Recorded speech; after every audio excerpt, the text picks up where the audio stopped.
I'm 75 now, and I can't remember anybody except the Queen being there. The corridors of In a decision as cold as the marble beneath his throne, King Charles has drawn a brutal line between blood and loyalty. Overnight, Camilla's family, once embraced behind palace walls, found themselves cast out, stripped of privileges, and erased from royal circles. Witnesses say she collapsed in anguish, her cries echoing just beyond the throne room. "I'm completely hopeless that I was a really bad actor at school and I've never been able to master the art of mimicry. But what did they do to deserve such punishment?" Stay with us, because behind this royal purge lies a story the Crown tried to bury. The morning everything changed at Buckingham Palace. It was just past 7 a.m. on a crisp London morning in early July 2025, and Buckingham Palace was wrapped in a deceptive stillness. Rays of sunlight poured through the towering windows, casting sharp streaks of gold across the marble floors. Queen Camilla's heels clicked softly against the polished stone as she took her usual morning walk, an unspoken tradition she'd held onto for years. These quiet strolls away from the cameras and protocol were her time to breathe, to center herself before the day's formalities unfolded. But something was wrong. The air carried an unfamiliar heaviness, a silence that didn't feel serene, but strained. The palace staff, always discreet, seemed distant. Conversations hushed the moment she entered a room. Their nods, once accompanied by warm smiles, now felt mechanical. She searched their faces for reassurance, but all she found were shadows of unease. Camilla told herself it was nothing. Maybe it was exhaustion, maybe nerves, maybe the lingering pressure of back-to-back diplomatic events. But deep down she knew better. Near the base of the grand staircase, Margaret, her trusted secretary of over 25 years, appeared. Her face was pale, her movements uncertain. In her trembling hands, she held a sealed envelope. "Your Majesty," Margaret said gently, voice barely audible. "His Majesty requests your immediate presence in the private study," he said. "It's a matter of the highest importance." Camilla froze. King Charles rarely used that kind of formality with her, not through staff and never through sealed letters. Their marriage, despite the scrutiny, had been rooted in genuine closeness. They built something durable over the years, a shared rhythm, a way of speaking without speaking. But this wasn't them. As Camilla walked the familiar path to Charles's study, the energy shift became undeniable. Palace guards stood with military stiffness, their gazes locked forward like statues. Staff members avoided eye contact. The whispers she couldn't hear felt louder than the sounds around her. And the further she went, the more Buckingham Palace, her home, felt like a stranger. She reached the heavy oak doors to the study. 2 royal guards flanked them, an unusual sight. This room had always been sacred, their retreat, a place where they could drop their titles and just be. One guard stepped forward, opened the door, and announced, "Her Majesty, the Queen." Inside, King Charles stood behind his desk, still formal and unreadable. Legal documents were spread neatly across the surface. Several advisors lined the room, silent and watchful. The study, once filled with warmth and private memories, now felt cold, sterile, prepared. And can what unfolded in that cold, silent study shatter royal bonds forever? Keep watching. This is where loyalty meets its breaking point. The crown comes first. The study had never felt this cold before. It wasn't the weather outside. London's summer had broken through the clouds that morning of July 2025. But something heavier, thicker, almost invisible had seeped into the walls. Camilla remained standing. She didn't need a chair. She needed answers. And she could feel them coming like a storm. Charles stood across from her, still silent, still staring at the document before him as though it might rewrite itself if he looked long enough. She had known this man for most of her life, loved him through decades of public judgment, endured scandal and scrutiny by his side, and yet now he felt miles away. Not a husband, not a partner, but something else entirely. She watched his hand as it hovered above the document. It trembled slightly.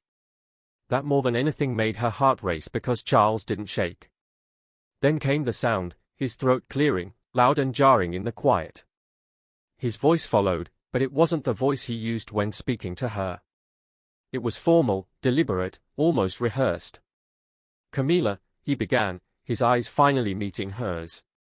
"The Palace Security Service has concluded an internal investigation. What they've uncovered requires immediate action." She blinked. "Investigation?" Her lips parted, but no words came. She couldn't guess where this was going, only that it was heading somewhere dark. Charles' fingers moved the paper slightly in her direction. Her name was printed neatly at the top beneath the seal of the monarchy. A royal document, not a letter, not a note, not a warning. He continued, voice steady but struggling to remain detached. "I am deeply aware of this great inheritance and of the duties and heavy responsibilities of sovereignty which have now passed to me.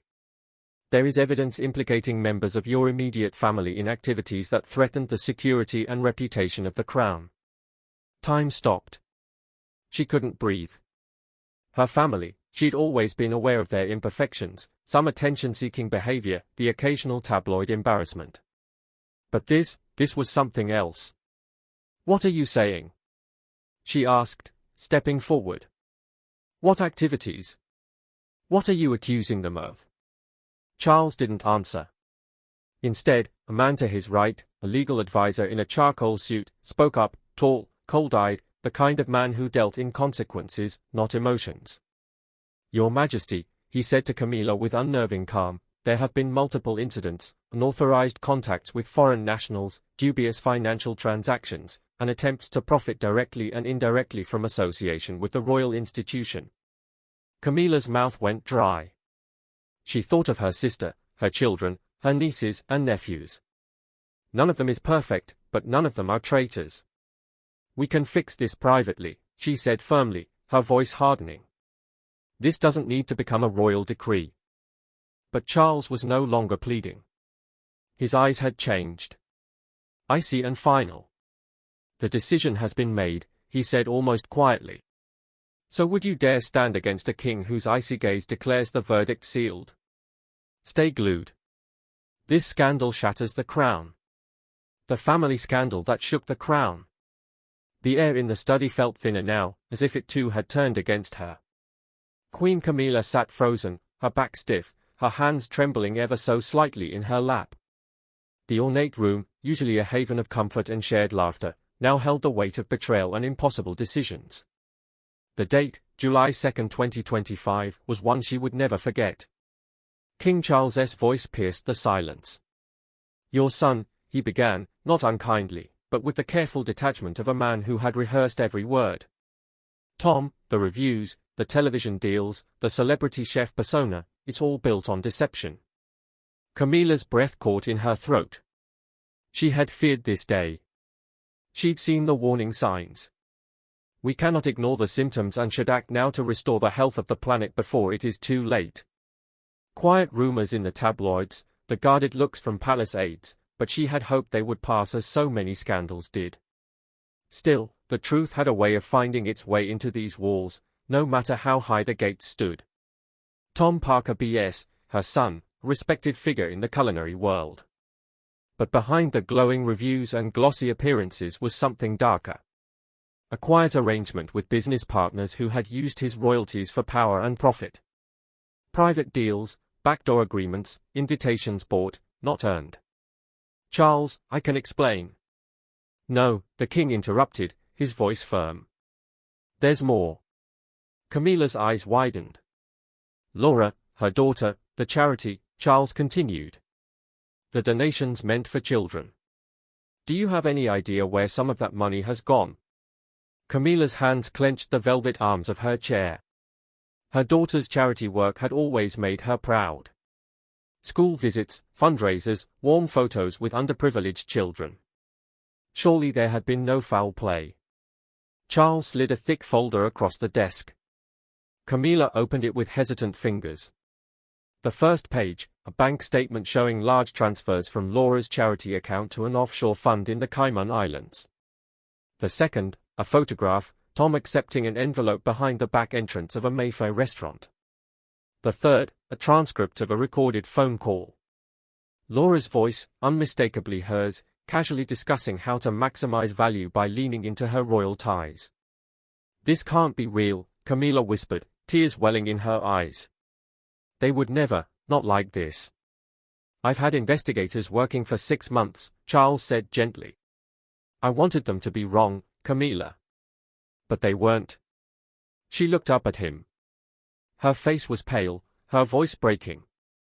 "What are you saying?" Charles turned to the tall windows overlooking the palace lawns where tourists were already gathering, unaware that history was unraveling just beyond the glass. "It means I have to choose between you and the monarchy." So, how did one shattering choice between love and monarchy ignite a betrayal for the ages? Stay tuned. History is about to bleed. Betrayal in the bloodline. The quiet in the study had become unbearable. It wasn't silence anymore. It was something else. A choking stillness thick with betrayal curling through the drapes and up the pan-led walls. July 2025 would not just mark a crisis in the monarchy.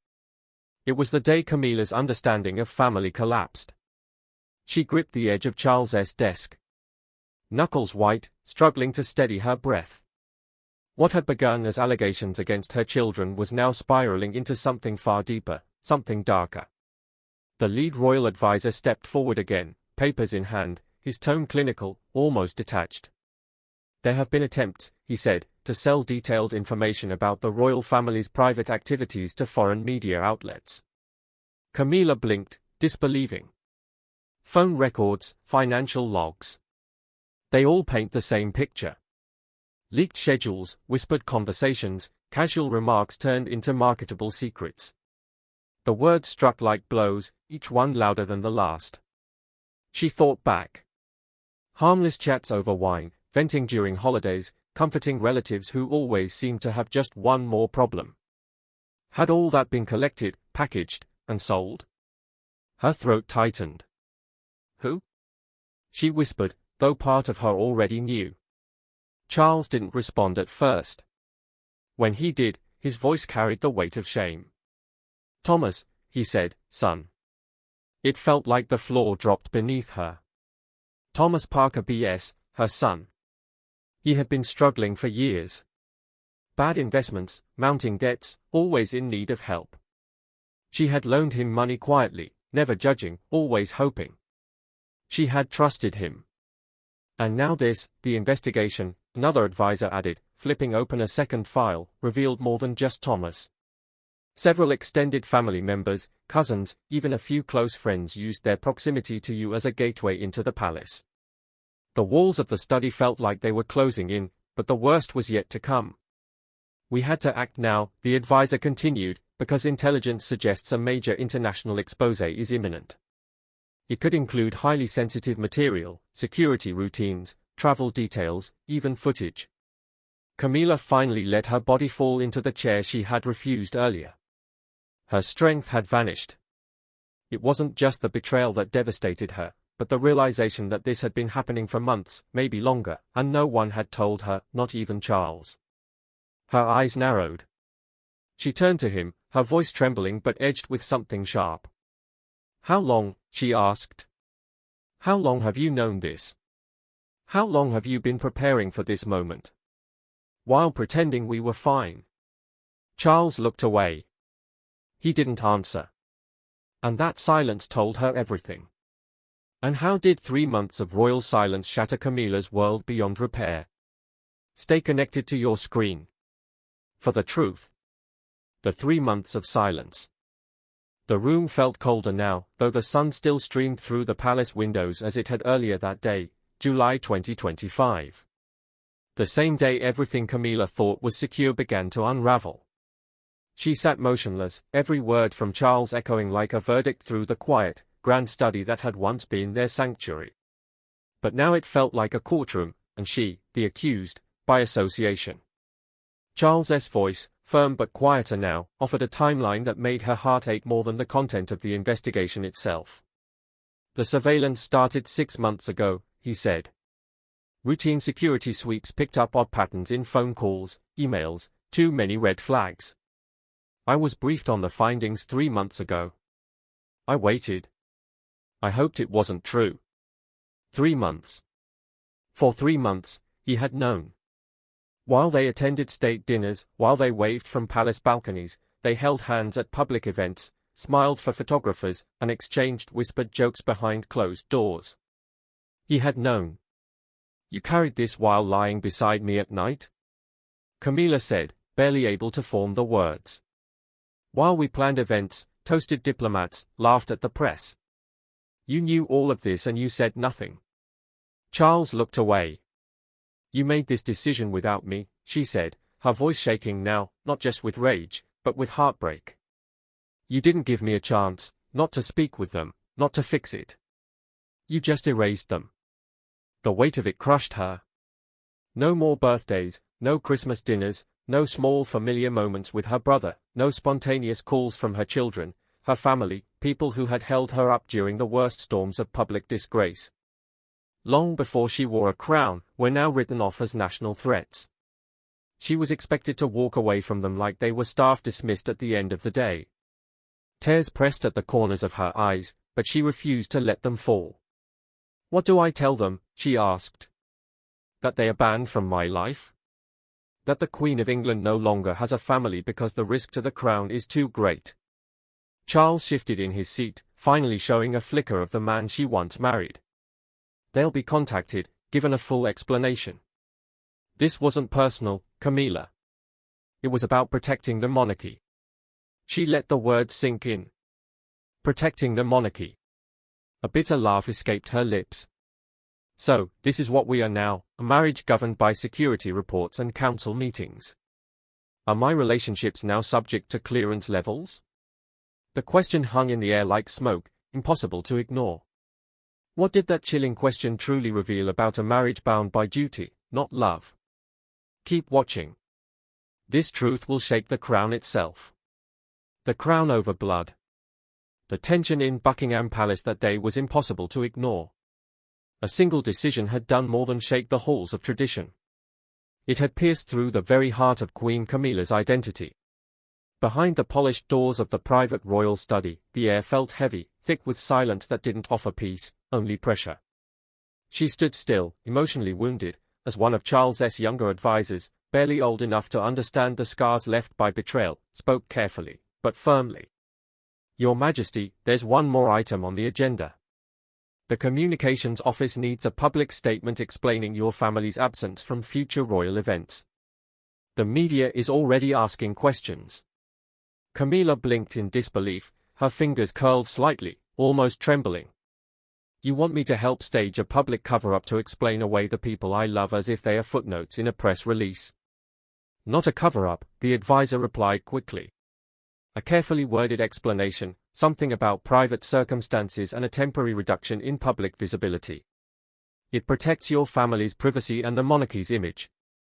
Their words sounded clean, too clean, sanitized. But what they were proposing wasn't protection.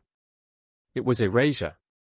Camilla pictured the tabloids, the headlines, the snide speculation. Her brother's name was tossed around in whispers, and her nieces and nephews turned into symbols of scandal overnight. And all the while, she'd be expected to smile, wave, and move on.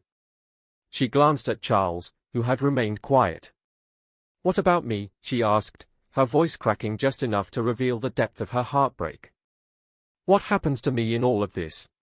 Do I just pretend half my life never existed? That I was born wearing pearls and protocol?" Finally, Charles moved slowly, deliberately away from his desk. For a split second, she thought he might reach out to her. Bridge the gap. Instead, he stopped short, his arms remaining stiff at his sides. His expression carried sympathy, but not enough to challenge the crown. "You are the Queen of England," he said softly. And in that title, every ounce of emotion drained from the room. "Your role demands sacrifice. That's the price of monarchy, even when that price is personal." The words were meant to reassure, but to Camilla, they landed like judgment. She did not feel like a partner, but like a pawn. A figure being moved strategically, coldly, for the sake of a larger, colder game. "I used to think this role meant I could help people," she whispered, her voice sharpening with pain and fire, "that I could humanize this place. But all it's done is hollow me out. Across the room, Charles said nothing. And with every second of silence, Camilla felt the man she had once loved slipping further behind the mask of the crown.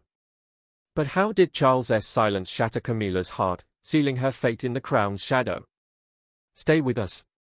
This is where royalty turns ruthless. Gilded Captivity. July 2025. The day the gilded walls of Buckingham Palace felt less like a fortress of prestige and more like the bars of a cage. Camilla sat motionless at first, her back straight, her eyes fixed on a single point in the richly carpeted floor. The reality pressed down on her until it felt almost physical. The crown on her head wasn't a symbol of power anymore. It was a chain. Her voice cut through the stagnant air with sudden urgency. "I want to speak with them," she said, startling several of the gathered advisors.